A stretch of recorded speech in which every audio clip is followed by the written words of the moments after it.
Hello everyone, welcome my channel. आज का topic है मूल्य परिवर्तन को प्रभावित करने के संबंध में स्लट्स की दृष्टिकोण बताएं।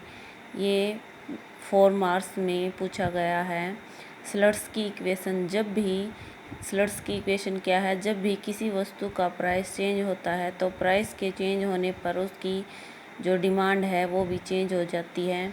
इसके 2 रीज़न है। जो क्वांटिटी डिमांड में चेंज होने के सबसे पहले है सब्स्टिट्यूट इफेक्ट, स्थानापन्न प्रभाव है वो change in quantity demanded due to change in relative product.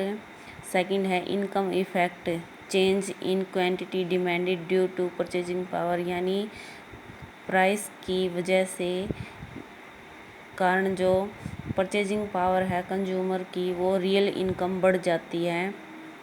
अगर किसी वस्तु के जो प्राइस हैं वो चेंज होते हैं तो कंज्यूमर की रियल इनकम बढ़ जाती है। और जो इक्वेशन है प्राइस इफेक्ट इक्वल है substitute effect plus income effect. अब जो इसकी व्याख्या है वो ये जो चित्र है इस पर एक्स अक्ष पर एक्स गुड्स और वाई अक्ष पर वाई गुड्स हम लेते हैं। सबसे पहले जो ए बी है, ए और बी ये प्रारंभिक बजट लाइन है।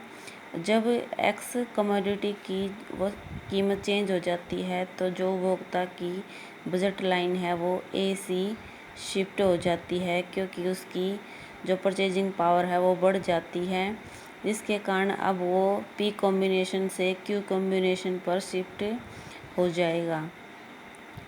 अब हिक्स ने माना है कि हम ए सी के पैरेलल, क्योंकि उसकी जो रियल इनकम बढ़ गई है तो पहले वो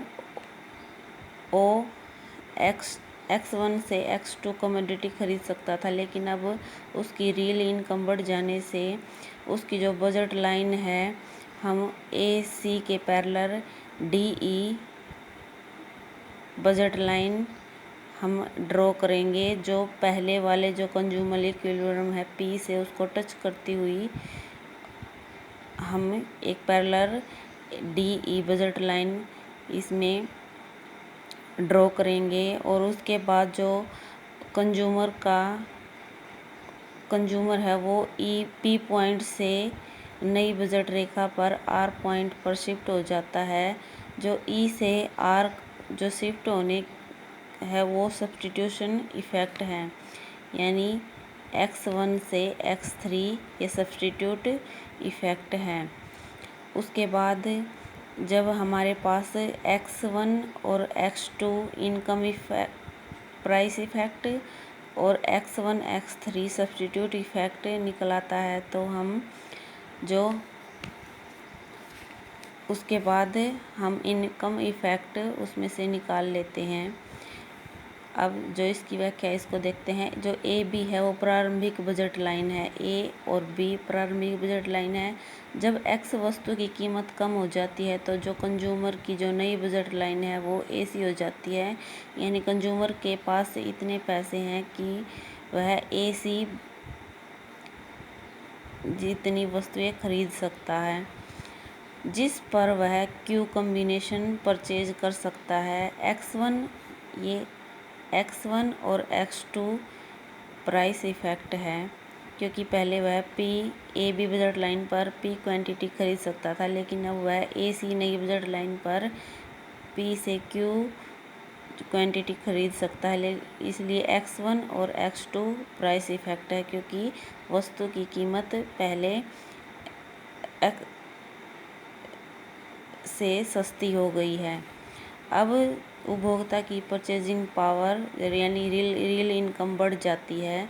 जब किसी वस्तु की कीमत घट जाती है तो पहले हम किसी वस्तु मान ले 20 रुपये में हम पहले सिर्फ 2 ही बिस्किट के पैकेट खरीद सकते थे, लेकिन अब बिस्किट का पैकेट 5 रुपये का हो जाता है तो हम 20 रुपये में 4 पैकेट खरीद सकते हैं। इसलिए जो उपभोक्ता उसकी रियल इनकम बढ़ जाती है, जिसके कारण जो उसकी ए सी बजट लाइन है वो डी ई ए सी के parallel D E budget line उसकी नई बजट लाइन है, जो पहली बजट लाइन ए बी के कॉम्बिनेशन को टच करती है। इसको टच करती हुई हम इसके पैरेलल लाइन खींचते हैं, जिस पर आर कॉम्बिनेशन पर उपभोक्ता कंजप्शन करेगा, क्योंकि जो पी आर यानी वह पी से आर पर शिफ्ट हो गया है। अब वह पी से आर पर शिफ्ट हो गया है, इसलिए उसका जो न्यू इंडिफरेंस कर्व है IC3 वह आर पर शिफ्ट हो जाएगा। जो शिफ्टिंग है ये उसका सब्स्टिट्यूट इफेक्ट है, यानी x1 इसके हम यहाँ पैरेलल यहाँ लाइन खींचेंगे तो x3 और ये x1 और x3 सब्स्टिट्यूट इफेक्ट है।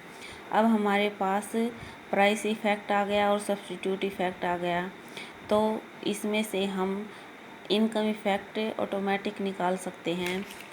x1 x2 प्राइस इफेक्ट है और x1 और x3 सब्स्टिट्यूट इफेक्ट है, और जो ये x3 और x2 ये है इनकम इफेक्ट।